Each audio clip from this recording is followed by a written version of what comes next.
So how does a garage startup become the most valuable company in the world? Well, Apple Computer did it by selling 93 million iPhones last year and 40 million iPads. And the only reason they didn't sell more is that they can't make them fast enough. But that relentless demand has raised uncomfortable questions about how these precious objects are made and how the people that make them are treated. A few weeks ago, the company invited me to witness its first ever third-party audit of its biggest Chinese supplier, Foxconn. For the record, our parent company Disney and Apple have strong ties. Our CEO sits on their board, and the Steve Jobs Trust is Disney's largest individual shareholder. But I only agreed to report exactly what I saw on this, the first look inside the iFactory. We arrive at dawn. Is this the entrance? No idea what to expect, but eager for a glimpse of the mysterious place that builds the stuff that fills our lives. There's our guy. Switch your mic on, please. We're met by a top Foxconn executive who refuses to confirm that inside all these buildings, they're working on top secret projects for Intel, Nintendo, Dell, and many others. There we go. But Apple has allowed him to show me how they build the world's most popular objects of desire. Be the charming type. The ones that turned a little garage startup into a company more valuable than Exxon, a brand more beloved than any other. I'm told this is the very first time any reporter from any country has been allowed to see this. We will don static-proof jackets or full bunny suits and take numerous air showers because one speck of dust could ruin an entire line. There is one obvious reason for Apple's legendary secrecy over the years.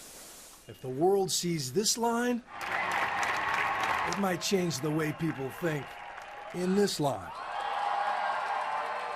Unlike any other product, the launch of a sexy new Apple gadget is a cultural event, and that cult following comes in part from a mystique cultivated brilliantly by Steve Jobs. It's really extraordinary, and I urge you to get your hands on one and see for yourself. I'll admit, I'm among the millions who bought into the idea that these are not just dependable appliances, they are works of art, carefully wrapped in pristine boxes, lovingly sold in museum-like stores. I don't know about you, but when I'm enjoying a delicious steak, knowing where it came from changes the experience. How many steps are there? Around 141. 141 steps. But it is time now to think different about Apple. Because here it is. This is where your iPhone was born, and these are the people who brought it to life. My name is Bill. Nice to meet you. I'm first struck by how young they are. Not 13 like some of the horror stories I'd heard, but 17, 18. No one looked over 30. I know many came from poor villages out in the countryside with the hope of making $2 an hour, but their haircuts prove that teen style lives everywhere. I was expecting more automated assembly, more robots, but the sleek machines that dazzle and inspire and change the lives of people 8 to 80 are mostly made by hand, after hand, after hand. Behold the camera module for the iPad. Look at how tiny and intricate this is. And get this, with 2 shifts, they can make 300,000 of these in a single day. It takes around 5 days and 325 sets of hands to assemble an iPad, they tell me. And they can turn a raw hunk of aluminum into a sleek design, complete with the bitten Apple logo, at the rate of 10,000 an hour. At the end of this process, I find 27-year-old Xiao Ying, who carves the aluminum burrs from 3,000 apples every shift. What are you thinking about while you're working? A lot of times I think about how tired I am, the mother of 2 tells me. I think about resting. A supervisor will give the occasional order in Mandarin, but on this line, the machines do most of the talking. While the people work in silence. And they will repeat that motion and hear that fembot voice a few thousand times more before lunch. Their 12-hour shifts are broken up by 2-hour-long meal breaks when they march single file to a massive canteen and pay around 70 cents for a plate of meat and rice. If they eat fast enough, they can catch a few winks back at their spot on the line.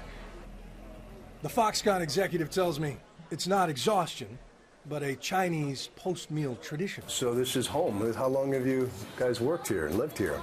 After 12 hours here, many head home to a nearby dorm room they share with 7 other workers. There is an internet cafe and a soccer field. They even offer classes in English and other studies. But most are here to work. Most left their families to work because back home, there are few good jobs. If you ever visit the Foxconn Factory complex in Shenzhen, China, you cannot miss the nets. And it is hard to get them out of your mind when you leave. They are there to keep the people who build products for Apple or Dell or Nintendo from taking a deadly leap off a factory roof. And a Foxconn executive admits that without those nets and the suicide cluster that produced them, we wouldn't be looking inside the iFactory tonight. The suicide nets went up in the spring of 2010 when 9 Foxconn workers jumped to their deaths in the span of 3 months. A total of 18 employees took their own lives or tried to in recent years, and given the company's massive size, Foxconn's suicide rate is actually well below China's national average. One reason, Louis Wu, our executive host, said it took several months and several suicides before Foxconn and Apple were shaken into action. At the beginning is that we see a few suicides, but we didn't really see that there is a cluster effect right? Until I think either the 5th or the 6th one. He says Apple's number 2 man at the time, Tim Cook, flew to Shenzhen and helped assemble a team of psychological experts who recommended nets to make impulsive souls think twice before jumping. Foxconn also then promised to raise wages, and they opened this counseling center. And why do you think so many happened at the same time? There are many reasons, Counselor Yang Chunhui tells me. Of course, some has to do with management. But they had more to do with the new generation of migrant workers from the rural areas, their state of mind, and how they cope with society. Also, it's hard to make friends here, she says. But it wasn't just the suicides that caught the world's attention. An explosion hit a Foxconn plant in Chengdu. Last year, poorly ventilated aluminum dust led to 2 separate explosions in iPad polishing stations, killing 4, injuring 77.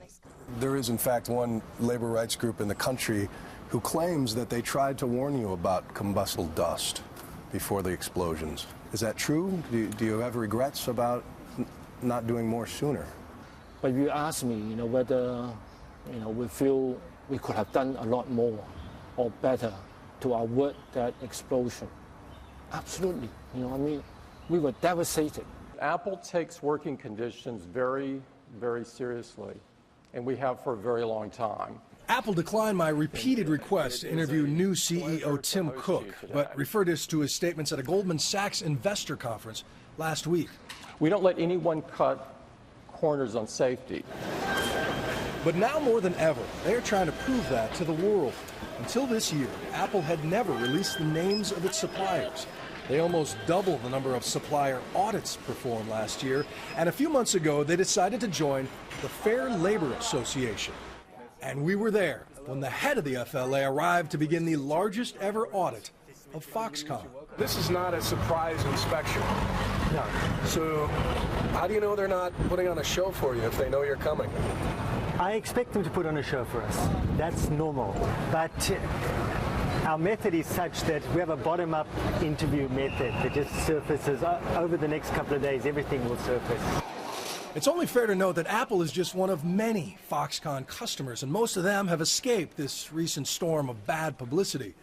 As one of the FLA auditors explains, the biggest and most visible brands often take the heat for the entire industry. And why the timing like this? Well, we call it the Nike moment, right, in the industry. So there was a moment for Nike in the 90s when they got a lot of publicity, negative publicity. And they weren't the worst. It's probably similar like Apple. They're not necessarily worse than anybody else. It's just that the publicity started to build up. Part of the Fair Labor Association team scours time cards and pay records, while another uses, yes, iPads to beam the anonymous grievances of 35,000 workers to a server in New Zealand. Given the grim headlines about Foxconn in recent years, you might wonder why anyone would ever want to work there. But as our exclusive look reveals, China has very different values when it comes to gainful employment. Monday morning at the Foxconn Recruiting Center. And over 3,000 people have been lined up since the wee hours, all desperate to work for Apple's biggest supplier. Why do you want to work here? I heard the work is hard here, says this 18-year-old, but I want to get some experience. I ask another if she's heard about the notorious suicides at Foxconn. Does that worry you? Does that scare you? I don't think it has very much to do with the company, she says. They wait in a patient mass, hoping to land a starting salary of the promised $1.78 an hour. Unless they work 47 overtime hours a month, the Chinese government will consider them too poor to withdraw any taxes. But to this crowd, that doesn't seem to matter. Desire trumps discipline. It's a stampede. And ignoring police whistles, they rush the gates, eager to wave a national ID card across an electronic reader. Those who hear the satisfying beep are sent in.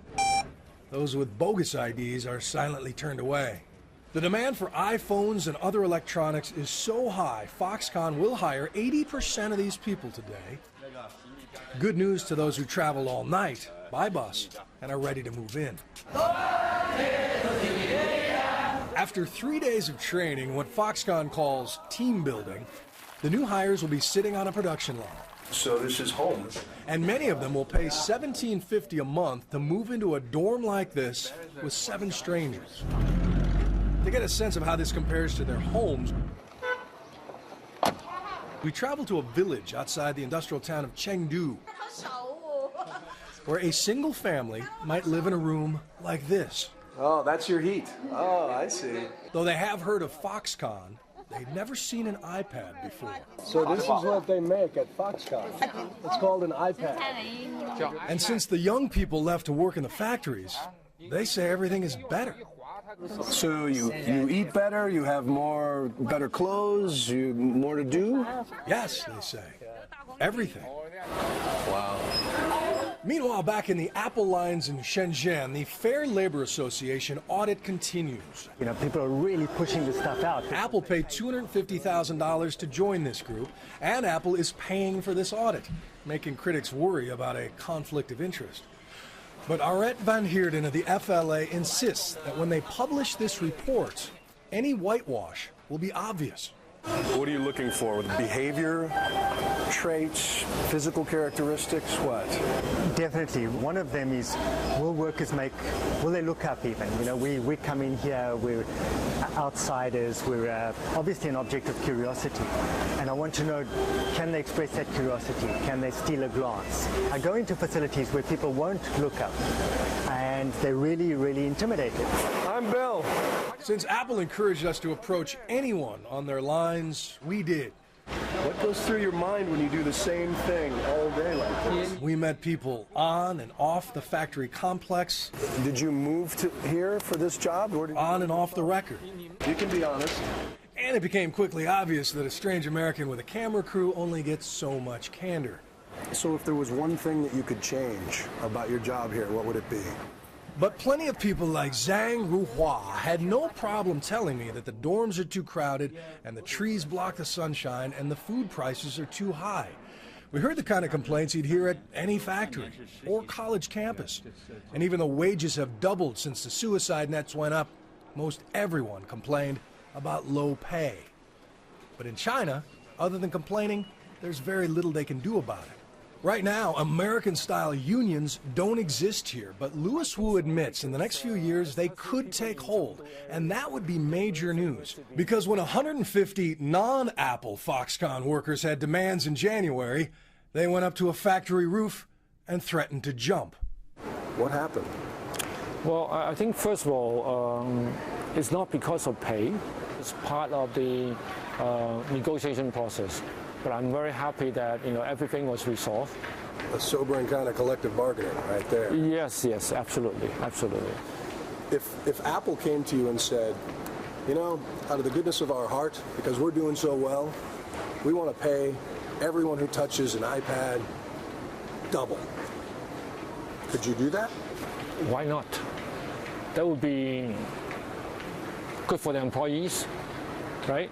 and also definitely good for China, and definitely good for us, because we will have more stable workers who would love to work for, our company, because they will get paid a lot more than anyone else.